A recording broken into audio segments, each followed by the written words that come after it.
Hi friends, എല്ലാവർക്കും നമസ്കാരം. എൻ്റെ പുതിയൊരു വീഡിയോയിലേക്ക് എല്ലാവർക്കും സ്നേഹത്തോടെ സ്വാഗതം. ന്യൂ സബ്സ്ക്രൈബേഴ്സിന് പ്രത്യേക സ്വാഗതം. ആദ്യമായി എൻ്റെ വീഡിയോസ് കാണുന്നവരാണെങ്കിൽ ഒന്ന് സബ്സ്ക്രൈബ് ചെയ്ത് സപ്പോർട്ട് ചെയ്യണേ. കൂടുതൽ പേരിലേക്ക് ഷെയർ ചെയ്യാൻ ശ്രദ്ധിക്കണേ. വീഡിയോ കമൻറ്റ് ചെയ്യണേ, ലൈക്ക് ചെയ്യണേ. നമ്മൾ അങ്ങനെ 2024 പറഞ്ഞു വിട്ട് 25 സ്നേഹപൂർവ്വം ആശ്ലേഷിക്കാൻ, വരവേൽക്കാൻ, പുൽക്കാൻ ഒരുങ്ങുകയാണ് അല്ലേ. ഇന്ന് നാളെയും കഴിഞ്ഞാൽ ഈ വർഷം അങ്ങോട്ട് തീർന്നു, അടുത്ത വർഷത്തെ വരവേൽക്കുകയായി. അപ്പോൾ നമുക്ക് 2024 നമ്മൾ എങ്ങനെയാണ് കൈകാര്യം ചെയ്തത്, അല്ലെങ്കിൽ 2024 നമുക്ക് എന്തെല്ലാം അനുഭവങ്ങളാണ് നൽകിയത്, നല്ലതും മോശവുമായ, സന്തോഷകരവും ദുഃഖകരവും സമ്മിശ്ര വികാരങ്ങൾ അടങ്ങിയതുമൊക്കെയായ പലവിധ പ്രശ്നങ്ങളിലൂടെ നാം 2024 എന്ന ഒരു വർഷത്തിൽ കടന്നു പോയിട്ടുണ്ടാകാം അല്ലേ. വ്യത്യസ്തമായ അനുഭവങ്ങൾ, തീക്ഷ്ണങ്ങളായ അനുഭവങ്ങൾ, സന്തോഷകരങ്ങളായ അനുഭവങ്ങൾ, എല്ലാം ഒന്ന് വിചിന്തനം ചെയ്ത് നമുക്ക് വേണ്ടാത്തതിനെ മാറ്റി നിർത്തി, അല്ലെങ്കിൽ നമ്മളെ നെഗറ്റീവ് തോട്ട്സിലേക്ക് നയിച്ച കാര്യങ്ങളെ, നയിച്ച വ്യക്തികളെ നമ്മളിൽ നിന്ന് മാറ്റി നിർത്തിക്കൊണ്ട് ഒരു പുതിയ ജന്മമായി, പുത്തൻ ഉണർവോടുകൂടി പുതിയ ഒരു വ്യക്തിയായി, പഴയ മനുഷ്യനെ ഉരിഞ്ഞു മാറ്റി പുതിയ വ്യക്തിയായി നല്ല തീരുമാനങ്ങൾ എടുത്തുകൊണ്ട് പോസിറ്റീവായ ചിന്താഗതികളോടുകൂടി 2025 നമുക്ക് സന്തോഷപൂർവ്വം വരവേൽക്കാം അല്ലേ. അപ്പോൾ 2024 ദൈവം നമുക്ക് ഏതെല്ലാം മേഖലകളിൽ വിജയം നൽകിയോ, അനുഗ്രഹിച്ചുവോ, അതിനെയെല്ലാം പൂർവാധികം ശക്തിയോടെ നമുക്ക് മുന്നേറുവാൻ, അതിലെല്ലാം കൂടുതൽ മെച്ചപ്പെട്ട നിലയിൽ മുന്നേറുവാനുള്ള ഒരു അനുഗ്രഹം ദൈവം നമുക്ക് എല്ലാവർക്കും, ലോകം എമ്പാടുമുള്ള സകലമാന ജനതകൾക്കും നൽകട്ടെ എന്ന് നമുക്ക് പ്രാർത്ഥിച്ചുകൊണ്ട് ഒത്തൊരുമയോടെ ലോക സമസ്ത സുഖിനോ ഭവന്തു, ലോകം ഒറ്റ കുടക്കീഴിൽ അണിനിരന്നുകൊണ്ട് എല്ലാവർക്കും വേണ്ടി പരസ്പരം പ്രാർത്ഥിച്ച് നന്മകൾ നേർന്നുകൊണ്ട് മുന്നേറാം അല്ലേ. അങ്ങനെ നമുക്ക് 2025 പ്രതീക്ഷയുടെ, പ്രത്യാശയുടെ, പുത്തൻ ഉണർവിൻ്റെ ഒരു വർഷമായി മാറട്ടെ എന്ന് പ്രത്യാശിക്കാം. ശുഭാപ്തി വിശ്വാസമുള്ളവരായിരിക്കുക.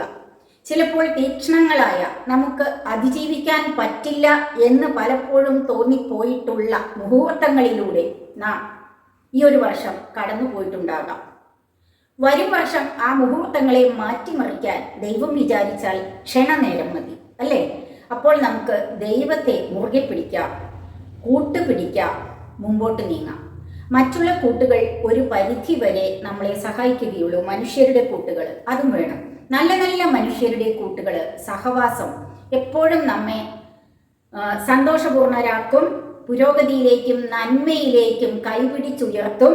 അപ്പം അതുപോലെയുള്ള നല്ല മനുഷ്യരുടെ കൂട്ടുകൾ സ്വീകരിച്ചുകൊണ്ട് ഏറ്റവും വലിയ കൂട്ട് ദൈവമാണ് എന്ന് മനസ്സിൽ ഉറപ്പിച്ചുകൊണ്ട് മുന്നേറാം കേട്ടോ. ഈ വീഡിയോയിൽ ഞാൻ രണ്ടാമതായിട്ട് പറയാൻ പോകുന്ന കാര്യം, ഈ നെഗറ്റീവ് തോട്ട്സ് ഉള്ള ആളുകളെ ഒഴിവാക്കി നിർത്തുക എന്ന് ഞാൻ പറഞ്ഞല്ലോ, അതിനെക്കുറിച്ചുള്ള ഒരു എക്സാമ്പിളാണ്. വടി കൊടുത്ത് ഒരാൾ അടി വാങ്ങിയ ഒരു അനുഭവം. എന്നിൽ നിന്നാണ് അടി വാങ്ങിയത്. ഞാൻ അങ്ങനെ ആരെയും അടിക്കുന്ന ഒരു പ്രകൃതക്കാരിയല്ല. എന്ന് വെച്ചാൽ ഞാൻ എത്രയോ വർഷം, എത്രയോ കുഞ്ഞുങ്ങളെ പഠിപ്പിച്ച ഒരു അധ്യാപികയാണ്. ആ കുഞ്ഞുങ്ങളോട് ചോദിച്ചാൽ അറിയാം, ഞാനൊരു മാതൃവാത്സല്യം പകർന്നു കൊടുത്തുകൊണ്ട് കുഞ്ഞുങ്ങളെ നന്മയുടെ വഴിയിൽ, നേരായ മാർഗത്തിൽ കൈപിടിച്ച് നേർവഴിയിൽ കൊണ്ടുപോകാൻ ശ്രമിച്ചുകൊണ്ടിരുന്ന ഒരു അധ്യാപികയാണ്. ഒരു കുട്ടിയെ പോലും മുറിവേൽപ്പിക്കുന്ന, നിറത്തിൻ്റെ പേരിലോ പണത്തിൻ്റെ പേരിലോ പഠന പിന്നോക്കാവസ്ഥയുടെ പേരിലോ ഒന്നും സ്വഭാവ വൈകല്യങ്ങളുടെ പേരിലോ ഒന്നും മുഖത്തു നോക്കി അവരുടെ മനസ്സിന് മുറിവേൽക്കുന്ന വിധത്തിൽ ഉള്ള വാക്കുകളൊന്നും ഞാൻ പറഞ്ഞിരുന്നില്ല. പിന്നെ എൻ്റെ വിഷയം മലയാളമായിരുന്നത് കൊണ്ട് വടിയെടുത്ത് തല്ലേണ്ട അവസ്ഥയും അധികം ഉണ്ടായിട്ടില്ല. പണ്ട് ആദ്യകാലത്തൊക്കെ നമുക്ക് വടി പ്രയോഗിക്കാമല്ലോ, എന്നാലും ഞാനത് അധികം പ്രയോഗിക്കേണ്ടി വന്നിട്ടില്ല. പിന്നെ അഥവാ ഒരു ശിക്ഷണം എന്ന നിലയിൽ ചെറിയൊരു അടിയൊക്കെ കൊടുത്താൽ തന്നെ അത് വളരെ സോഫ്റ്റായിട്ട്, ചെറുതായിട്ട്, അവർക്ക് വളരെ വലിയ രീതിയിൽ ശാരീരിക വേദന ഉണ്ടാക്കുന്ന വിധത്തിലൊന്നും തരികയായിരുന്നു. അങ്ങനെയുള്ള ഒരാളാണ് ഞാൻ. എന്നെ അടുത്തറിയുന്നവർക്കൊക്കെ അത് അറിയുകയും ചെയ്യാം. ഒരു സ്ത്രീ കുറച്ച് നാളുകളായി എൻ്റെ മനസ്സിനെ വല്ലാതെ മുറിവേൽപ്പിക്കുന്ന ഒരു കാര്യം ഉണ്ടായി. അതായത്, പണ്ടെനിക്ക് നല്ല തടി ഉണ്ടായിരുന്നേ, ഞാൻ നല്ല ഗുണ്ടുമണിയായിരുന്നു. പക്ഷേ എനിക്ക് ഇപ്പോൾ പ്രായം കൂടുകയാണ്. ഞാൻ കുറച്ച് ഡയറ്റിംഗ് ഒക്കെ എടുത്ത് ബോഡി വെയിറ്റ് മാനേജ് ചെയ്തുകൊണ്ടിരിക്കുക. ഇതെനിക്ക് സുഖമാണ്. എൻ്റെ ശരീരം നല്ല ഫ്ലെക്സിബിളാണ്. എനിക്ക് നടക്കാൻ പറ്റുന്നുണ്ട്. കിതപ്പില്ല, ഷുഗറില്ല, പ്രഷറില്ല, കൊളസ്ട്രോൾ ഇല്ല, ഒന്നുമില്ല. ഈ ഒരു പ്രായത്തിൽ 60-ൽ എത്തി നിൽക്കുമ്പോഴും ഞാൻ 3-4 വർഷമായിട്ട് ഒരു മെഡിസിനും ഉപയോഗിക്കാറില്ലാത്ത ആളാണ്. വല്ല തലവേദനയോ പനിയോ ഒക്കെ വന്നാൽ അത്യാവശ്യം ഒരു കോഴ്സ് ആയുർവേദ മെഡിസിൻ എടുക്കും. അതോടെ അതങ്ങ് ആ ചാപ്റ്റർ ക്ലോസ് ചെയ്യും. അല്ലാതെ ആശുപത്രിയിൽ നിന്ന് ആശുപത്രിയിലേക്ക് കയറി ഇറങ്ങുന്ന ഒരു സ്വഭാവം എനിക്കില്ല. ദൈവാനുഗ്രഹം എന്ന് പറഞ്ഞാൽ മതി. അത് എൻ്റെ മേന്മയല്ല, ദൈവാനുഗ്രഹം. അപ്പം എനിക്ക് നല്ല ഒരു ഉപ്പുറ്റി വേദന ഉണ്ടായിരുന്നു, സ്പോണ്ടിലോസിസ് ഉണ്ടായിരുന്നു. വർക്ക് ചെയ്യാൻ പോകുന്ന കാലത്ത് കഠിനാധ്വാനം, സ്കൂളിൽ, വീട്ടിൽ, ബസ് യാത്ര എല്ലാം കൂടെ കൂടി ഡബിളും ട്രിബിളും റോളുകൾ കൈകാര്യം ചെയ്തുകൊണ്ടിരുന്ന കാലഘട്ടത്തിൽ കുറേ പെയിനുകളൊക്കെ ഉണ്ടായിരുന്നു. വാദം, ഉപ്പൂറ്റി വേദന, മുട്ടുവേദന, കഴുത്ത് വേദന, കൈവേദന ഒക്കെ ഉണ്ടായിരുന്നു. അപ്പോഴും ഞാൻ കഷായം കുടിക്കുമായിരുന്നു. കുറേ കാലം കണ്ടിന്യൂസ് ഒക്കെ കഷായം കുടിച്ചിട്ടുണ്ട് ആ കാലഘട്ടത്തിൽ. ഇപ്പം എന്നാൽ ഞാൻ പെൻഷൻ പറ്റിയുള്ള ലൈഫ് ആയതുകൊണ്ട് അത്രയും അലച്ചിലില്ലല്ലോ. അപ്പോൾ വീട്ടിലെ കാര്യങ്ങളും ഒക്കെ ഉണ്ട്. എന്നാലും ഞാൻ ഒരു പരമാവധി ജോലിയൊക്കെ ചെയ്യുന്നുണ്ട്. ഒരു 5 മിനിറ്റ് പോലും വെറുതെ ഇരിക്കുന്ന പ്രകൃതം എനിക്കില്ല. വെറുതെ കിടന്ന് ഉറങ്ങുന്നതും ഇഷ്ടമല്ല. അതുകൊണ്ട് തന്നെയാണല്ലോ ഞാൻ ഈ യൂട്യൂബ് ചാനലൊക്കെ ചെയ്യുന്നത് ഈ പ്രായത്തിൽ. അപ്പോൾ ഞാൻ പറഞ്ഞുകൊണ്ട് വന്നത്, ഞാൻ ഈ ഉപ്പൂറ്റി വേദനയ്ക്ക് കുറേ അധികം കാലം മരുന്ന് കഴിക്കണമെന്നായിരുന്നു ആയുർവേദ ഡോക്ടർ നിർദ്ദേശിച്ചത്. പക്ഷെ ഞാൻ ഒരു കോഴ്സ് മരുന്നേ കഴിച്ചുള്ളൂ. ഞാനിപ്പോൾ മരുന്നില്ലാതെ തന്നെ ചെറിയ വേദനകൾക്ക് ഞാൻ ആശുപത്രിയിൽ ഓടുകയില്ല. ചെറിയ വേദനകളുണ്ട് ഉപ്പൂറ്റിക്കും കഴുത്തിനൊക്കെ, അത് ഞാനങ്ങ് സഹിച്ച് മാനേജ് ചെയ്തങ്ങ് പോകുന്നുണ്ട്. അപ്പം എനിക്ക് ബോഡി വെയിറ്റ് കുറയ്ക്കാതെ പറ്റുമോ? തന്നെയല്ല, അങ്ങനെ പ്രായമാകും തോറും വല്ലാണ്ട് വയറും വണ്ണവും ഒക്കെ ചാടി മറിഞ്ഞ് ആന പോലെ ഇരുന്നിട്ട് മാത്രം കാര്യമുണ്ടോ? ഒന്ന് എണീറ്റ് നടക്കാൻ പറ്റണ്ടേ? നമ്മളൊന്ന് വീണാൽ ഒരാൾക്ക് ഓടി വന്ന് നമ്മളെ ഒന്ന് പിടിച്ച് എടുത്ത് ഒരു വണ്ടിയിൽ കയറ്റണമെങ്കിൽ പോലും നമുക്ക് വെയിറ്റ് കുറഞ്ഞിരിക്കുന്നതല്ലേ നല്ലത്? അപ്പം ഞാൻ ഈ പറഞ്ഞു വന്നതുണ്ടല്ലോ, എൻ്റെ ആത്മരോഷത്തിൽ നിന്നാണ് ഇത്രയൊക്കെ വിശദീകരിച്ച് വന്നത്. അതായത് ഞാൻ ആ പറഞ്ഞ സ്ത്രീ കുറേ നാളുകളായി ഇങ്ങനെ ഞാൻ ടൗണിലൊക്കെ പോകുമ്പോൾ ഓപ്പോസിറ്റ് വരുമ്പോൾ അറിയുന്ന ഒരു സ്ത്രീയാണല്ലോ എന്ന് വിചാരിച്ചിട്ട് ഞാനിങ്ങനെ നല്ല ചിരിച്ചോണ്ട് ലോഹ്യത്തിൽ ദൂരെന്ന് കാണുമ്പോഴേ ഹസ്തദാനമൊക്കെ കൊടുക്കാൻ ചെല്ലും. അപ്പം അവർ എന്നെ കാണുമ്പോഴേ മുഖത്ത് നോക്കി ആദ്യം പറയുന്ന ഡയലോഗ് ഇതാണ്: ഹോ, എനിക്ക് നിങ്ങളെ കണ്ടിട്ട് സഹിക്കാൻ പറ്റുന്നില്ല, നിങ്ങളൊന്ന് വല്ലാണ്ടായിപ്പോയി, എന്തോ ആയിപ്പോയി, ഷുഗറുണ്ടോ. കുറേ തവണ ഞാൻ അവരോട് പറഞ്ഞു, എനിക്ക് ഷുഗറില്ല, എനിക്ക് കാലുവേദന ഉണ്ടായിരുന്നു, ഞാൻ ബോഡി വെയിറ്റ് കുറച്ചതാണ്, ഞാൻ ഡയറ്റിംഗ് ആണ്, ഇതാണ് എനിക്ക് സുഖം, എന്തിനാണ് ഒരുപാട് തടി, ഇങ്ങനെയൊക്കെ പറഞ്ഞു നോക്കി.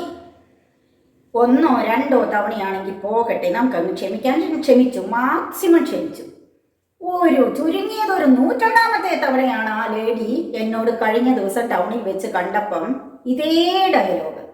കുറച്ച് ദൂരത്തുനിന്ന് അവരിങ്ങ് നടന്നു വരികയാണേ, ഞാൻ അങ്ങോട്ടും. ഞാൻ നല്ല തെളിഞ്ഞ് ചിരിച്ച് പൂർണ്ണചന്ദ്രനെ പോലെ ചിരിയുടെ വെണ്ണിലാവ് പരത്തി അങ്ങോട്ട് ചെല്ലുവാണ്. ഇവരോട് ഒരു ചെറിയ സൗഹൃദ സംഭാഷണം നടത്തി പാസ് ചെയ്തങ്ങ് പോകാൻ വേണ്ടി. അപ്പം ഇവരുണ്ടല്ലോ, അടുത്ത് വന്നതും ഈ ഡയലോഗ് അങ്ങ് ആവർത്തിച്ചു. എനിക്ക് എന്താണെന്നറിയില്ല, എവിടുന്നാന്നറിയില്ല, എൻ്റെ സകല കൺട്രോളും വിട്ടുപോയി കൂട്ടുകാരെ. എൻ്റെ സ്വഭാവമേ മാറി. പിന്നെ പ്രതികരിച്ചത് ഞാനല്ല, ഈ കടിക്കാത്തവരുടെ വായിൽ കോരിട്ട് കുത്തി കടിപ്പിക്കാൻ വന്നാൽ പിന്നെ നമ്മൾ എന്ത് ചെയ്യും? ഞാൻ പ്രതികരിച്ചത് എങ്ങനെയാണെന്ന് കേൾക്കേണ്ടേ നിങ്ങൾക്ക്? ഞാൻ പറഞ്ഞു, ഇത് അസൂയയാണ്. ഞാൻ ഇപ്പോഴും വണ്ണമൊക്കെ കുറച്ചിങ്ങനെ സുന്ദരിയായി നടക്കുന്നത് നിങ്ങൾക്കുള്ള അസൂയയാണ്. അപ്പോഴവരെന്നോട് പറഞ്ഞു, അല്ല, നിങ്ങളെ കണ്ടിട്ട് എനിക്ക് സഹിക്കാൻ പറ്റുന്നില്ല, നിങ്ങളൊന്ന് വല്ലാണ്ടായിപ്പോയി, എന്തോ ആയിപ്പോയി എന്ന് പറഞ്ഞു. ഞാൻ പറഞ്ഞു, മേലാൽ എന്നോട് ഈ വർത്തമാനം പറഞ്ഞേക്കരുത്.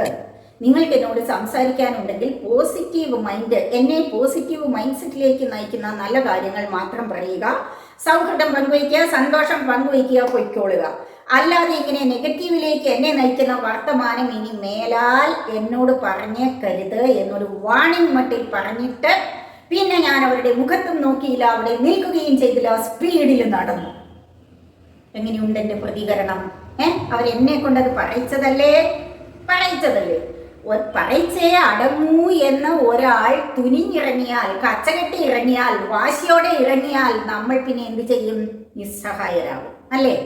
എങ്ങനെ മാന്യമായി സംസാരിക്കുന്നവരാണെങ്കിലും, എങ്ങനെ ശാന്തമായി പ്രതികരിക്കുന്നവരാണെങ്കിലും ചിലപ്പോൾ നമ്മുടെ നിയന്ത്രണം വിട്ടുപോകും കൂട്ടുകാരെ. അങ്ങനെ എൻ്റെ നിയന്ത്രണം വിട്ടുപോയപ്പോൾ ഞാൻ ഇന്നേ വരെ എൻ്റെ ഓർമ്മയിൽ ഇത്രയും കടുപ്പിച്ച് ആരോടും സംസാരിച്ചിട്ടില്ല. എൻ്റെ കുട്ടികളോടില്ല, എൻ്റെ വീട്ടുകാരോടില്ല, എൻ്റെ സുഹൃത്തുക്കളോടില്ല, എൻ്റെ സഹപ്രവർത്തകരോടില്ല, ആരോടും ഇങ്ങനെ കടുപ്പപ്പെട്ട ഒരു ഭാഷയിൽ മുഖമൊക്കെ കറുപ്പിച്ച് ഞാനിങ്ങനെ ഇതുവരെ സംസാരിച്ചിട്ടില്ല കേട്ടോ. അപ്പോൾ ഞാൻ ആദ്യം പറഞ്ഞില്ലേ, 2024 പറഞ്ഞു വിടുമ്പോൾ ഇത്തരം നെഗറ്റീവ് തോട്ട്സ് തരുന്നവരെ, നമ്മളെ വളരെ പുറകോട്ട് നയിക്കുന്ന അല്ലെങ്കിൽ നമ്മുടെ മനസ്സിനെ അങ്ങോട്ട് ഇടിച്ചു താഴ്ത്തുന്ന വിധത്തിൽ സംസാരിക്കുന്നവരെയും പെരുമാറുന്നവരെയും നമുക്ക് അകറ്റി നിർത്താം. എന്നിട്ട് നല്ല സൗഹൃദങ്ങൾ സ്ഥാപിക്കാം. അപ്പോൾ നമ്മളെ വാഴ്ത്തണ്ട അല്ലേ. നമ്മളിപ്പോൾ നിങ്ങൾ ഈ പ്രായത്തിൽ സുന്ദരിയായിരിക്കുന്നല്ലോ, അല്ലെങ്കിൽ കണ്ടാൽ ചെറുപ്പമാണല്ലോ, ചുറുചുറുക്കുണ്ടല്ലോ, അല്ലെങ്കിൽ അങ്ങനെ ഒന്നും പറയണ്ടെന്നേ. അങ്ങനെയൊന്നും പറയണ്ട, പുകഴ്ത്തുകയേ വേണ്ട. പക്ഷെ ഇകഴ്ത്താതെ ഇരിക്കണം. ഒരാൾക്ക്, ഞാനല്ല, എക്സ് ഓർ വൈ ആരോ ആവട്ടെ, ഒരാൾക്ക് എപ്പോഴും ഒരേ ശാരീരിക സുഖം ഉണ്ടാകണമെന്നില്ല. രോഗാവസ്ഥകൾ ഉണ്ടാകാം, മാനസിക സംഘർഷങ്ങൾ ഉണ്ടാകാം. ജീവിതമാണ്, മാറി മറിഞ്ഞ് പല അവസ്ഥകളിലൂടെ നാം കടന്നു പോകേണ്ടി വരും അല്ലേ. ഇന്നത്തെ സമ്പന്നൻ നാളെ ദരിദ്രനാകാം, ഇന്നത്തെ ദരിദ്രൻ ക്ഷണനേരം കൊണ്ട് സമ്പന്നനാകാം. എല്ലാം ദൈവത്തിൻ്റെ കയ്യിലാണ്, എല്ലാം ദൈവത്തിൻ്റെ കയ്യിലാണ്. ഈ സൗന്ദര്യം പോകാൻ എന്താ ക്ഷണനേരം പോലെ. അപ്പം അങ്ങനെ നമ്മളൊന്ന് ചിന്തിക്കുക. പൊക്കം, വണ്ണം, അല്ലെങ്കിൽ അംഗവൈകല്യം, നിറം, ഇതിലൊന്നും കാര്യമില്ലല്ലോ. ഒരു ശ്വാസം പോയാൽ തീർന്നില്ലേ നമ്മൾ. എന്തായി മനുഷ്യർ ഇതൊക്കെ ചിന്തിക്കാതെ ഇങ്ങനെ പ്രതികരിക്കുന്നത്? നമ്മൾ ഒരാളെ കാണുമ്പോഴേ നമ്മളങ്ങോട്ട്, ഇത് പണ്ട് ജോലി ചെയ്തുകൊണ്ടിരിക്കുന്ന കാലഘട്ടത്തിൽ ഇങ്ങനത്തെ അനുഭവങ്ങളില്ല. എങ്കിലും നമ്മൾ ഡ്രസ്സൊക്കെ ധരിച്ചുകൊണ്ട് ചെല്ലുമ്പോൾ അത് എന്നെ മാത്രമല്ല, പരസ്പരം അങ്ങോട്ടും ഇങ്ങോട്ടും പലരും, അയ്യോ ഈ കളർ ഒട്ടും ചേരിയല്ല, അങ്ങനെ ഇങ്ങനെ. അത് അവർക്ക് ചേരുവോ ഇല്ലയോ, അത് അവർക്ക് ചേരുമെന്ന് അവർക്ക് തോന്നിയത് കൊണ്ട്, അവരുടെ മനസ്സിന് ഇണങ്ങിയത് കൊണ്ടല്ലേ അവരത് വാങ്ങി ധരിക്കുന്നത്. അപ്പം നമ്മളത് പറയാൻ നിൽക്കണോ? അവർക്ക് ചേർന്നെങ്കിൽ ചേർന്നു, ഇല്ലെങ്കിലില്ല.